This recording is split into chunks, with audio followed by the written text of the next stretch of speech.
You are not avoiding your life because you are lazy. You are avoiding it because somewhere deep in your system, effort stopped feeling safe. And that changes everything. Because most people think productivity is about doing more, pushing harder, staying consistent no matter what. But that only works when your internal world feels stable enough to support it. And for many people, it does not. Not because something is wrong with them, but because something important was missing early on. Something quiet, something easy to overlook, the feeling of being met, of being seen without needing to perform. And when that is missing, the mind adapts in ways that are almost invisible. It learns to hesitate, to scan, to hold back just enough, to avoid disappointment. So now when you sit down to do something that matters, something that requires your attention, your presence, your effort, there is a subtle resistance, not loud, not dramatic, just enough to delay the first step. You open a tab, then another. You check your phone. You tell yourself you will start in a minute, and that minute stretches, not because you lack discipline, but because your system is asking a question you are not aware of. Is this safe? Is this worth it? Will this lead to something real? And when that question has no clear answer, hesitation becomes the default. And over time, that hesitation turns into a pattern, a loop you cannot explain.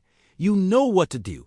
You have plans, ideas, even ambition, but action feels heavier than it should, like something invisible is pulling you back, and most advice will tell you to push through, to be stronger, more focused, more disciplined. But what if that is the wrong direction? What if the problem is not that you are not doing enough, but that your system was never designed for the kind of pressure you keep putting on it? What if your procrastination is not failure, but protection, a quiet form of intelligence trying to keep you within emotional limits you learned long ago? Because productivity is not just about managing time. It is about how your mind learned to relate to effort itself. And if that relationship was shaped by inconsistency, by absence, by moments where you reached out and nothing quite met you, then of course you hesitate now. Of course you delay, not because you do not care, but because part of you remembers what it felt like when effort did not lead to warmth. And until that is understood, you will keep trying to fix the surface without ever touching the system underneath you. Sit down to work and nothing feels clear. Not because the task is complicated, but because your attention does not settle. You open one tab, then another, not searching for anything specific, just moving, and that movement feels easier than staying still. Because staying still means facing the weight of starting, and starting feels heavier than it should. So you delay, you reorganize, you adjust your plan. You tell yourself you are preparing, but underneath that preparation there is a quiet discomfort that does not go away, and it shows up in small ways: checking your phone without thinking, rereading the same sentence, switching tasks before finishing. And none of it looks serious from the outside, but it repeats every day, every week, until it becomes your normal, and you begin to believe the problem is your discipline, that you lack focus, that you are inconsistent. But that explanation is too simple, because if it were just discipline, effort would fix it, and it does not. You can push for a day, maybe two, but then the same pattern returns. Because the issue is not how hard you try, it is how your system is structured. Your environment asks for deep focus, but your internal system is optimized for something else. It is optimized to avoid uncertainty, to reduce emotional friction, to stay within predictable limits. And when a task feels open-ended, unclear, or tied to judgment, your system interprets it as risk. Not physical risk, but emotional risk, the kind that comes from not knowing if your effort will matter, if it will be enough, if it will lead to anything stable. And when that signal is unclear, the brain defaults to avoidance, not as a failure, but as a strategy, because shallow actions feel safer. They are controlled. They do not expose you. They do not carry the same weight as meaningful work. So you stay busy without moving forward, and over time this creates a loop. You plan, you delay, you feel behind, you push harder, you burn out, and then you reset, and the cycle starts again. And the reason it feels so frustrating is because part of you knows you are capable. But capability is not the issue. Structure is. Because your system was never designed for sustained effort under emotional ambiguity. It was designed to adapt, to minimize discomfort, to protect you from the kind of uncertainty you learned early on. And until that structure changes, the pattern will keep repeating, no matter how motivated you feel at the start. The shift does not happen when you find more motivation. It happens when you stop treating your behavior as a problem and start seeing it as a pattern, because patterns are not random. They are learned responses to repeated conditions, and once you look at your procrastination this way, something begins to loosen. You realize that the resistance you feel is not an obstacle to fight. It is a signal to understand. It is your system telling you that something about the way you are approaching the task does not feel safe or clear enough to engage with. And this is where most people go in the wrong direction. They try to override the signal. They push harder. They demand more discipline. And for a short time it works, but the system always pushes back because it was never designed to operate under force for long. And here is the quiet realization that changes everything. Your brain does not repeat what is important. It repeats what feels manageable, what feels predictable, what does not create too much internal friction. So if your current way of working is tied to pressure, vague expectations, or the fear of not being enough, your system will avoid it, not because you are weak, but because it is doing exactly what it was trained to do. And once you see that, you stop asking how to push yourself and start asking how to reduce the friction, how to make the starting point smaller, clearer, more stable. Because consistency is not built through intensity.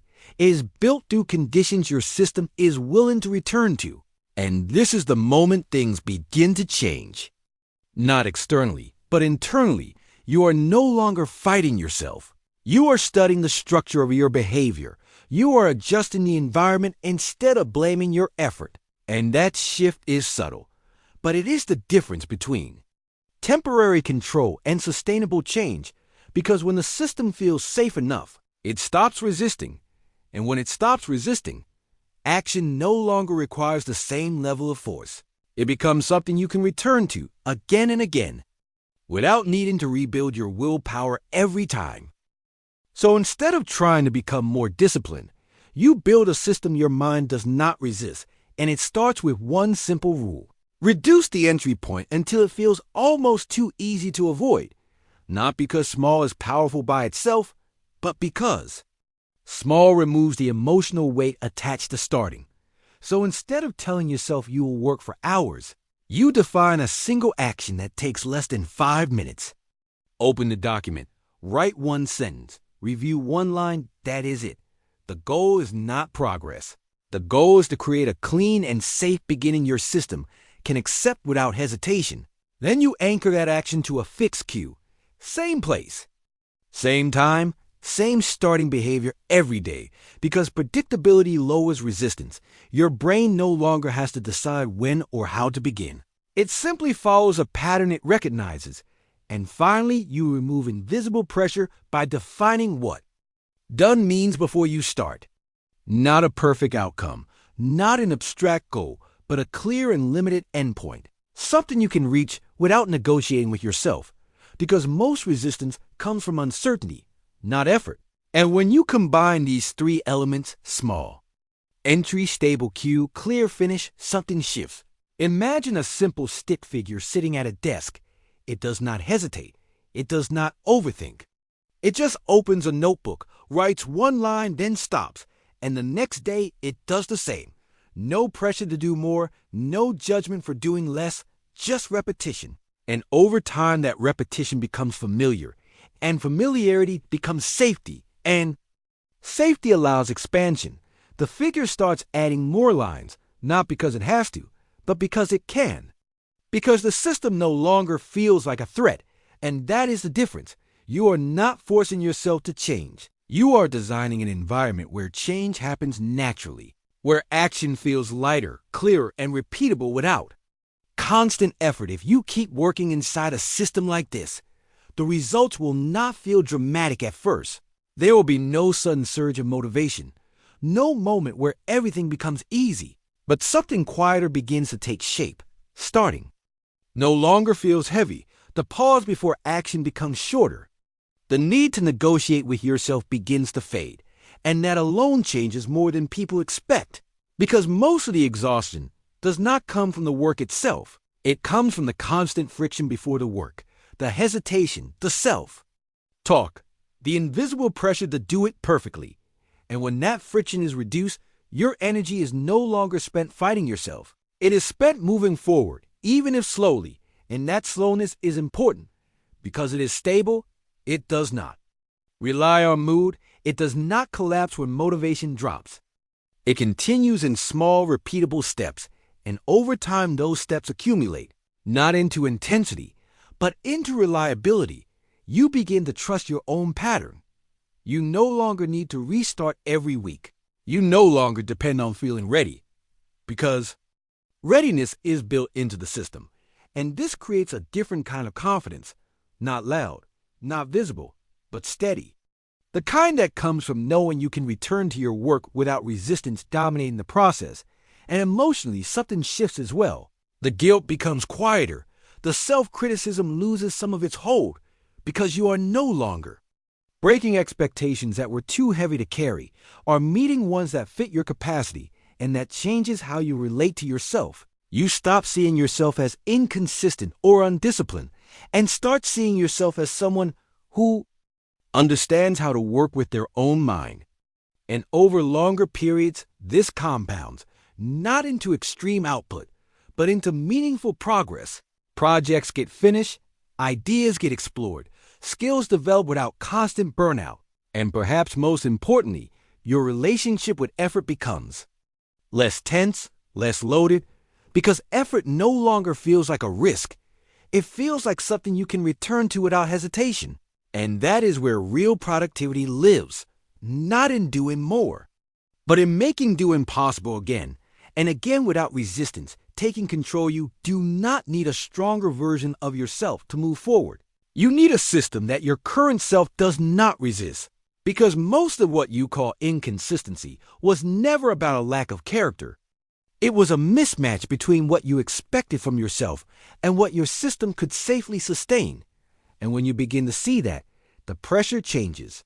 You stop forcing intensity and start designing conditions, smaller starts, clearer endings, steadier rhythms, and over time that quiet shift reshapes how you live, not in a dramatic way, but in a way that lasts.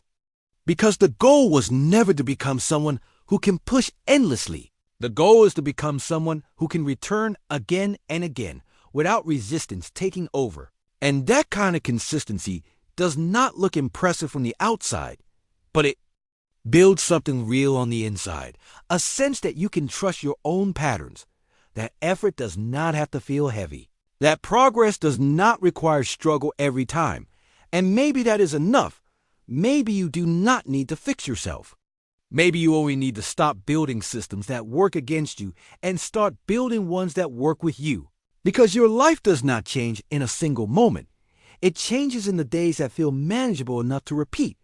And if you have ever felt stuck in that loop of knowing what to do but not doing it, type system in the comments and subscribe if you want to keep refining one small part of your life each week.